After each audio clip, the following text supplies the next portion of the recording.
Kereta Komuter Indonesia atau KCI mencatat ada 20 laporan pelecehan sepanjang 2017. Namun, tak ada satupun kasus yang berlanjut ke kepolisian. Laporan pelecehan kemudian meningkat pada 2018 sebanyak 34 kasus. Dari 20 kasus diantaranya telah dibawa ke ranah kepolisian.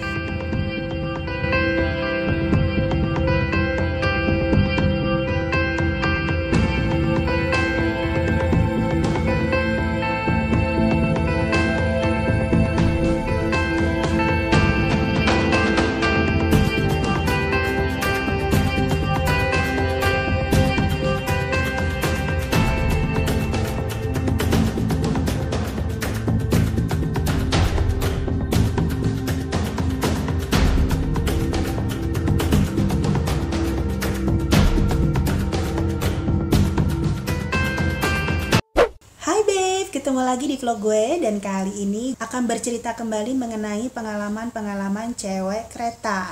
Untuk video kali ini gue akan bercerita mengenai pelecehan seksual yang terjadi di kereta. Gue yakin gak sedikit dari bebek semua di sini pernah mengalami hal yang gak mengenakan pada saat naik kereta atau komuter lain ya beb ya. Walaupun memang tidak secara langsung bisa dikatakan pelecehan, tapi tetap aja ada kejadian-kejadian yang bikin bebek semua ngerasa nggak nyaman, ya kan? Gua pribadi alhamdulillah belum pernah mengalami sampai dengan satu kejadian yang bisa dikatakan pelecehan seksual. Tapi untuk pernah mengalami kejadian-kejadian yang tidak membuat gue nyaman, pernah beb. Oleh karena itu gue setelah mengalami hal itu, akhirnya memutuskan untuk tidak lagi naik di gerbong campuran. Gue selalu naik di gerbong wanita. Sekalipun memang tidak nyaman juga, tapi seenggaknya gue tahu kalau yang berdempetan sama gue, yang berdesakan sama gue, yang bergesekan sama gue sama-sama perempuan gitu. Nah, yang nanti bakal gue ceritain ini beb, ini adalah pengalaman, beberapa pengalaman dari teman-teman yang kemarin sempat viral ataupun sempat masuk ke dalam media cetak ataupun medsos. Oke, udah siap?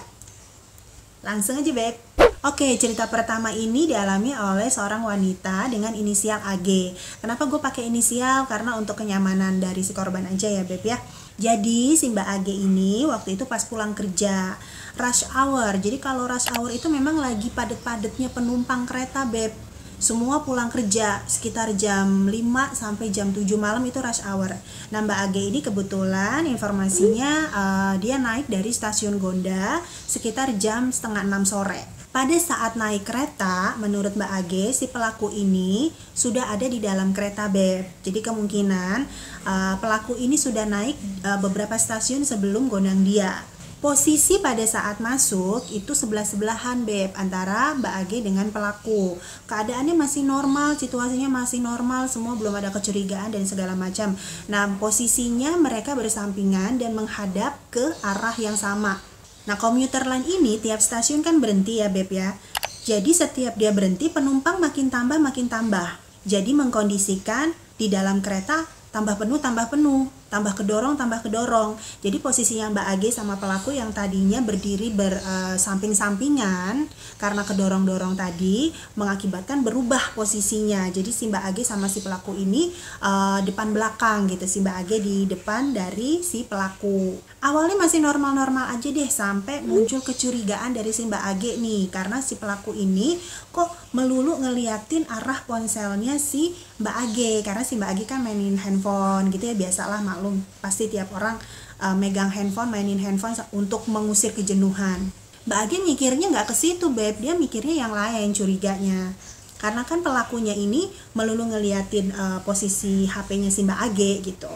Jadi karena kecurigaannya takut dicopet atau segala macam, dia masukin deh tuh handphonenya ke kantong. Waktu itu kejadiannya pas di stasiun Jatinegara. Saat kereta mulai jalan, ini kan memang sering banget goyang gitu beb. Apalagi jalur antara Jatinegara sama Buaran itu dia kayak belokan gitu ya beb ya. Jadi memang kadang masinisnya bawanya juga suka yang nggak enak kalau masinis baru ya. Gue sering banget ya tuh, dan gue pernah juga pengalaman ngomelin masinis itu, ntar di vlog berikutnya lah gue cerita. Sabar. Oke, lanjut Beb. Jadi menurut Mbak Age ini keretanya nih memang goyang-goyang, tapi sebenarnya goyangnya nggak seheboh itu, masih normal lah, nggak sampai bikin badan antara satu dengan yang lain itu saling jadi kayak berhantem-hanteman gitu. Tapi menurut si pelaku, katanya si Mbak Angginya ini nih goyang-goyang mulu gitu sampai jadi posisinya tuh kayak ngedorong-ngedorong si pelaku. Padahal si Mbak Agenya nggak ngerasa gitu, biasa aja. Dan sampai pada akhirnya Mbak Agenya ngeh nih, ada yang aneh nih gitu posisinya si Mas ini kok dia kayak menggesek-gesekkan sesuatu gitu ke badannya dia. Dia udah mulai ngerasa jengah kan. Biasanya di kondisi yang kayak gitu cewek-cewek tuh yang duluan dirasa adalah takut Beb, takut, malu, ya lebih ke takut sih sebenarnya. Jadi nggak berani ngebentak atau negor karena ada dua tadi kemungkinan. Yang pertama udah pasti takut, yang kedua takut salah gitu. Bisa jadi itu cuman di pikiran si ceweknya aja, padahal pelaku nggak ngapa-ngapain gitu. Tapi si Mbak Age ini yakin banget memang si pelaku melakukan hal-hal yang tidak senonoh. Dengan memberanikan diri, akhirnya Mbak Age ini neriakin si pelaku ini kan. Dia ngadep belakang terus sambil ngebentak, "Heh, ngadep belakang gak lo? Lu gesek-gesekin ke gue kan?" Tapi si masnya ini, dia ngeles Beb. Dia cuma bilang, "Enggak kok, gak ngapa-ngapain." Dan orang-orang di sekitar itu cuma ngeliatin doang. Karena ya tadi mereka juga berpikir bisa jadi si Mbak Age-nya aja gitu yang merasa seperti itu. Padahal memang kondisi aja yang membuat kayak seolah-olah bergesekan. Padahal enggak. Dari semua orang yang ada di gerbong itu Beb, cuma ada satu mbak-mbak yang membela si Mbak Age nih. Dia ngomong gini, "Mbak, udah difoto aja tuh muka si masnya, terus dilaporin biar tau rasa." "Iya Mbak, ini ntar juga saya foto." Ini masih gak mau turun kan si masnya ini karena dia ngerasa masih bisa ngeles-ngeles bajai gitu Beb. Si Mbak Age-nya gemes dong, "Lu udah melakukan hal yang gak senonoh sama gue terus lu pura-pura bego gitu." Akhirnya diteriakin lagi sama si Mbak Age-nya, "Lu PK kan? Penjahat kelamin kan lo? Turun gak lo sekarang?" Gitu. Ngedenger si Mbak Age teriak lagi, baru deh nih sadar orang-orang di kereta itu bahwa memang bener nih si Mas ini melakukan sesuatu yang gak senonoh sama si Mbak Age. Akhirnya dijorok-jorokin kan, turun tuh si Masnya dari kereta. Terus sambil disorak-sorakin kayak gitu deh, malu kan akhirnya turun dia dari kereta gitu Be. Jadi pelajarannya adalah jangan pernah ngerasa takut atau sampai terintimidasi sama pelaku yang melakukan sesuatu yang tidak senonoh sama kalian. Takut itu wajar, kita perempuan ya, wajar lah gitu ya. Tapi please beraniin diri, teriakin aja. Karena orang-orang kayak begitu, kalau misalnya diteriakin, kitanya tegas sama mereka, dia nggak bakalan berani Beb, gitu. Next, kejadiannya dialami oleh dua orang wanita yang kejadiannya nggak bersamaan sih Beb ya, beda-beda. Tapi persamaannya adalah mereka berdua ini merasa takut Beb. Karena sudah ngerasa terintimidasi, akhirnya mereka kayak bukan dibilang pasrah ya, apa ya, mereka menghindar. Tapi mereka tidak berani melaporkan atau bertindak tegas seperti si Mbak Age yang tadi gue ceritain di awal. Jadi yang pertama ini dialami oleh Mbak LN. Dia ini naik dari stasiun Kalibata menuju Depok. Si Mbak LN ini ngerasa pada saat berdesak-desakan di dalam kereta, pahanya itu ada yang ngelus Beb. Tapi tadi dia nggak langsung curiga karena ya tadi kondisi yang berdesak-desakan, berhimpitan itu kan memang memungkinkan segala sesuatunya bisa terjadi gitu ya Beb ya. Takutnya kitanya aja yang parno. Akhirnya yang dilakukan oleh Mbak Lani, dia cuma berusaha menghindar aja Beb. Tapi kok setiap si Mbak Laninya ini berpindah tempat, si bapaknya ini juga ngikutin. Dan dia melakukan hal itu lagi Beb, mengelus pahanya. Sampai akhirnya si Mbak Lani ini kan bener-bener yang wah yakin gitu nih, emang gue udah dilecehin gitu. Si bapak ini udah bertindak gak senonoh nih sama gue. Dia mencoba cari posisi yang deket pintu Beb, supaya dia gampang turun, padahal dia belum tiba di tempat tujuannya. Pada saat dia berpindah tempat, mungkin si bapak ini juga ngerasa wah posisinya nggak aman nih kalau misalnya dia ngikutin si Mbak LN ini. Bukannya dia aman, dia malah mendapatkan pelecehan lain dari yang kebetulan juga bapak-bapak. Pelecehannya tapi yang didapati oleh si Mbak LN ini berupa pelecehan verbal Beb. Si bapak ini nanya, kamu udah punya pacar belum? Terus kamu udah ngapain aja sama pacar kamu? Yang kayak gitu sih iseng kan ya Beb ya sebenarnya ya. Cuman apakah pantas? Karena akan mengarahnya ke situ. Ya kan Beb, osela si bapak-bapak ini. Tahu gak osela apaan Beb? Otak selangkangan. Akhirnya ngerasa situasinya gak kondusif buat si Mbak LN ini. dia memutuskan turun sebelum tujuan, Beb. Hal ini juga dialami oleh penumpang lainnya bernama CL. Mbak CL ini pada saat berdesak-desakan, ada salah satu penumpang yang berdiri di belakangnya, kemudian dia menempelkan kelaminnya di bagian tubuh belakang, bagian tubuh bawah belakangnya si Mbak CL. Dan kemudian ya udah terjadilah dia menggesek-gesekkan kelaminnya itu, Beb, ke si Mbak ini. Mbak CL ini juga merasakan hal yang sama seperti si Mbak LM tadi. Dia ketakutan, Beb. Dia ngerasa nggak berdaya gitu. Dia mau teriak takut, dia mau ngebentak takut, tapi juga dia nggak terima digituin. Dan akhirnya sama, dia juga turun sebelum tujuannya sampai. Kadang gue berdoa gitu ya, pada saat mereka sedang melakukan itu kejepit aja gitu sama pintu kereta biar tuh rasa. Next, Beb, ini adalah cerita terakhir yang merupakan pengalaman dari seorang wanita berinisial VG.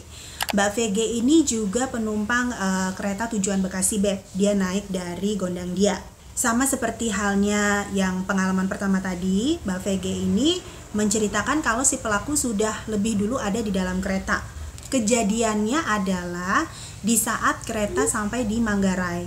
Mbak VG ini secara nggak langsung bukan dia yang mengalami pelecehannya ini, Beb, tapi dia menjadi saksi dari korban pelecehan. Yang sayangnya korban dari pelecehan ini nggak sadar gitu loh kalau dia sedang mengalami tindakan pelecehan seksual.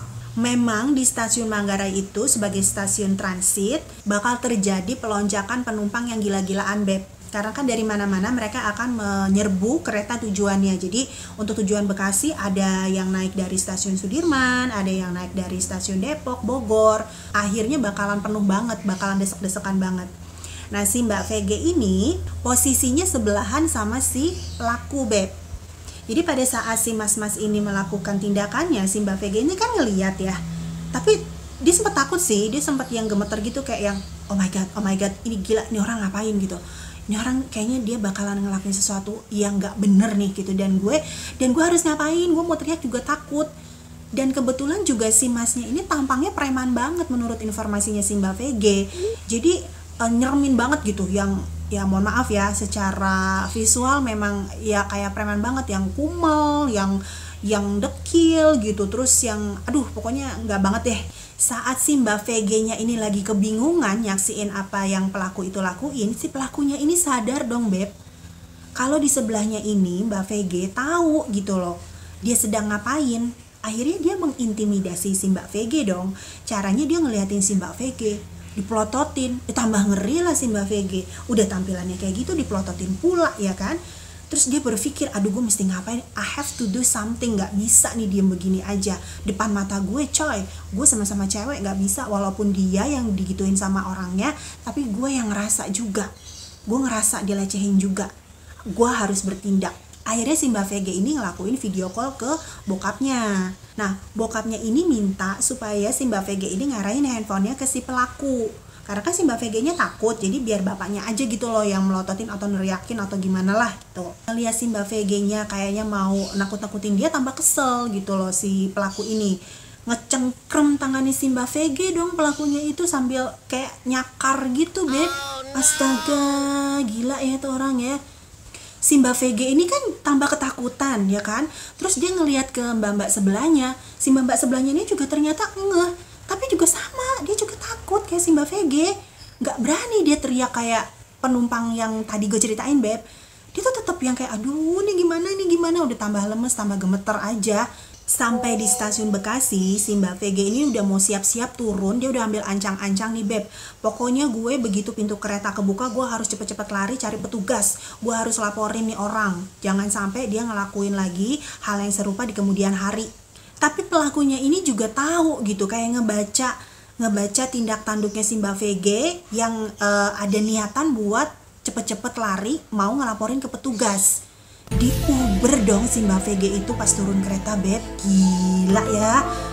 Aduh. Nah, alhamdulillahnya ini si Mbak VG keburu ketemu sama petugas di stasiun Bekasi. Akhirnya petugas semua minta itu semua pintu masuk dijaga dulu. Jangan sampai dibolehin orang-orang keluar. Karena harus diperiksa satu persatu. Cuma informasinya gue juga kurang tahu nih. apakah ketangkep atau enggak. Jadi mungkin kalau misalnya ada bebek yang lagi nonton video ini tahu ceritanya, atau mungkin salah satu penumpang yang sama dengan Mbak VG saat itu tahu kejadiannya gimana, akhirnya ketangkap atau enggak, boleh banget komen di bawah. Kejadian kayak gini itu kan memang udah sering banget ya, dari tahun ke tahun itu malah tambah. Dan nggak sedikit juga pelaku sebenarnya ketangkep dan mendapatkan sanksi gitu, entah mereka disuruh push up atau apa. Dulu gue pernah lihat ya di stasiun Manggarai, atau langsung dibawa ke kantor polisi gitu. Cuman yang bikin gue kesel adalah banyak juga komentar-komentar yang bilang justru menyudutkan kaum hawa gitu loh, yang menyebabkan pelecehan ini terjadi. Entah dari cara berpakaiannya cewek-cewek ini yang mengundang katanya gitu, atau juga gayanya dan segala macam. Tapi ya kalau menurut informasi dari KAI-nya sendiri, banyak juga kok korban cewek-cewek yang berhijab menjadi korban pelecehan seksual. Nah sekarang kalau mau nyalahin cara berpakaian, kurang tertutup apa yang pakai hijab? Ya berarti kan emang otaknya aja gitu pada kotor, ya kan? Udah tahu lagi desek-desekan, dempet-dempetan, kesempatan aja gitu buat mereka buat ngelampiasin hawa nafsu mereka. Kejadian yang dialami sama Mbak VG ini kemudian di-upload di Instagram storiesnya dia, Beb. Jadi heboh kan, jadi viral tuh di medsos. Gue sendiri sebagai pengguna KRL Bekasi sempet parno waktu itu. Makanya gue memutuskan udah gue mendingan naik di kereta, gue naik di gerbong cewek aja. Gue sendiri pun dulu pernah, Beb, jadi ya naik di gerbong campuran, sama kondisinya desek-desekan kayak gitu. Gue ngerasa nggak nyaman. Awalnya sih mas-mas belakang gue ini kayak naro tas di antara badan gue sama badan dia. Gue nengok begitu kan ke belakang, oh oke, tas aman. Lama-lama gue ngerasa kayak udah nggak ada penghalang nih. Terus apa ya, nggak nyaman deh. Gue kalau mikirin itu beneran asli gue kayak pengen nangis. Gue tahu deh rasanya kayak apa yang dialami sama korban-korban yang pada nggak berani untuk lapor ini. Asli keintimidasi banget. Jadi udahlah, ketimbang gue yang melulu ngerasa kayak begitu, parno melulu, jadi gue memutuskan di gerbong cewek. Di gerbong cewek yang brutal-brutal itu. Itu tadi cerita mengenai pelecehan seksual yang terjadi di komuter lain, bebek semua. Jadi kalau ada bebek-bebek juga yang kebetulan menjadi saksi atau juga sayangnya pernah mengalami hal serupa, bisa komen di bawah ya, Beb ya. Jadi kita saling bertukar informasi dan juga saling mensupport. Kita harus berani. Kita nggak boleh takut lagi ke intimidasi dan segala macam, karena apa? Semakin kita diintimidasi, semakin kita takut tidak melaporkan atau bertindak tegas sama pelaku-pelaku itu, mereka akan terus merajalela, Beb. Thank you so much for watching, Beb semua. Kalau misalnya kalian suka dengan video ini, boleh like, comment, and pastinya subscribe ya, Beb ya. Jadi kita akan bertemu lagi di video-video selanjutnya. Thank you so much, Beb. Bye-bye.